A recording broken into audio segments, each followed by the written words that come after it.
गुरु प्यारी सास संगत जी, आप सभी को प्यार भरी राधा स्वामी जी। संगत जी, 20 अक्टूबर को करवा चौथ का व्रत है जो कि प्यार और विश्वास की निशानी माना जाता है। संगत जी, इस दिन करोड़ों औरतें अपनी पति की लंबी उम्र के लिए पूरे विश्वास के साथ इस व्रत को रखती हैं। संगत जी, पर आप जब एक कमाई वाले सेवादार का इस व्रत के लिए दिए गए उपदेश सुनोगे तो आप जान जाएंगे कि व्रत के पीछे आपकी क्या सोच होनी चाहिए। आप व्रत तो रखोगे लेकिन आपकी सोच में काफ़ी बदलाव आ जाएगा। संगत जी, यह घटना करवा चौथ व्रत के समय की है, जिसमें एक बीवी ने अपने सत्संग सेंटर में सेवा ले रखी थी। यह बीवी शादी से पहले भी सत्संगी थी।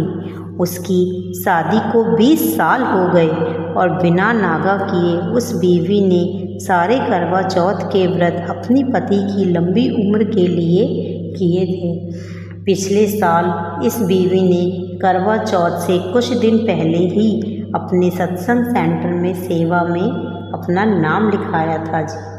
लेकिन उस समय वह भूल गई कि जिस दिन सेवा में जाना है उसी दिन करवा चौथ का व्रत है। संगत जी, उसके पति ने समझाया कि तुम सेवा में जरूर जाना, चाहे व्रत मत करना, क्योंकि सेवा व्रत से ज़्यादा ज़रूरी है, क्योंकि तुम सेवा में अपना नाम लिखवा चुकी हो। लेकिन बीवी ने मन ही मन निश्चित कर लिया कि वह सेवा पर भी जरूर जाएगी और व्रत भी रखेगी। अब वह बीवी करवा चौथ वाले दिन मिट्टी की सेवा पर गई। बिना कुछ खाए पिए वह सेवा में लग गई। सेवादारों को पता लगी तो सेवादारों ने बहुत समझाया, लेकिन वह ना मानी और कहा कि मैं व्रत सहित सेवा कर लूँगी। पर संगत जी, इंसान का शरीर एक मशीन की तरह है। जैसे एक इंजन में यदि तेल ना हो तो वह काम नहीं करता, उसी प्रकार इंसान बिना कुछ खाए पिए ज़्यादा देर तक काम नहीं कर सकता। संगत जी, अब सेवा भी मिट्टी की थी, सो दोपहर होते होते कुछ ना खाने की वजह से उस बीवी को डिहाइड्रेशन होने लगा। बात जत्थादार तक पहुंची, जो कि बहुत कमाई वाले सेवादार थे। वे आए और उन्होंने समझाया, पर बीवी ने उनकी भी ना मानी और मना कर दिया कुछ खाने से। उन्होंने कहा कि बेटा, आप घर चले जाइए, आप कल फिर आ जाना सेवा पर। लेकिन बीवी ने उस दिन की सेवा को छोड़कर जाने से भी मना कर दिया। कुछ देर बाद वह बीवी बेहोश हो गई और सेवादारों ने उठाकर सेंटर के अस्पताल ले गए। वहां डॉक्टर ने ग्लूकोज और इंजेक्शन दिया। जब बीवी को होश आया तो डॉक्टरों ने उस बीवी को कुछ खाने के लिए कहा और फलों का जूस पीने को कहा और साथ ही यह भी कहा कि यदि आपने कुछ नहीं लिया तो आपकी तबीयत ज़्यादा बिगड़ सकती है, क्योंकि आपको डिहाइड्रेशन हो चुका है, जिसके कारण आपकी जान को भी जोखिम बन सकता है।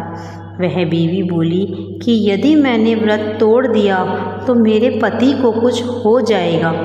यह सुनकर कमाई वाले सेवादार बोले, बीवी, तेरे पति का तो कुछ पता नहीं, लेकिन तुझे ज़रूर कुछ हो जाएगा यदि तूने कुछ नहीं खाया तो।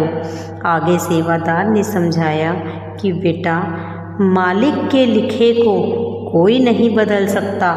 परमात्मा जीव के इस दुनिया में आने से पहले ही उसके जाने का समय निश्चित कर देते हैं।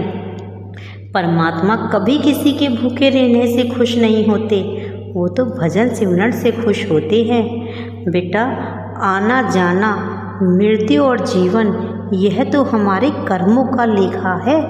कोई भी चाहे कितने ही व्रत क्यों ना कर ले, किसी के कर्मों के लेखे को नहीं बदल सकता।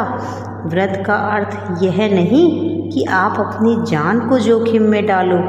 अब बीवी समझ गई और डॉक्टर की दी गई दवा लेकर अपना व्रत तोड़ दिया। संगत जी, इस वीडियो का मतलब यह बिल्कुल नहीं कि आप करवा चौथ का व्रत ना रखें। व्रत रखना है तो जी ज़रूर रखो, लेकिन उस बीवी की सोच की तरह नहीं, डर के साथ नहीं, क्योंकि डर के साथ की गई भक्ति से परमात्मा कभी खुश नहीं होता। भला कोई पिता अपने बच्चों को तकलीफ में देखकर खुश हो सकता है? नहीं ना। तो वह परमात्मा तो पूरे संसार का पिता है, वो कैसे हमें दुख में देख सकता है? इसलिए संगत जी, व्रत रखो, लेकिन अपने आप को परेशानी में ना डालो। राधा स्वामी जी। यदि आपको मेरी आज की वीडियो पसंद आई हो तो कृपया कमेंट में राधा स्वामी लिखकर ज़रूर जाना जी।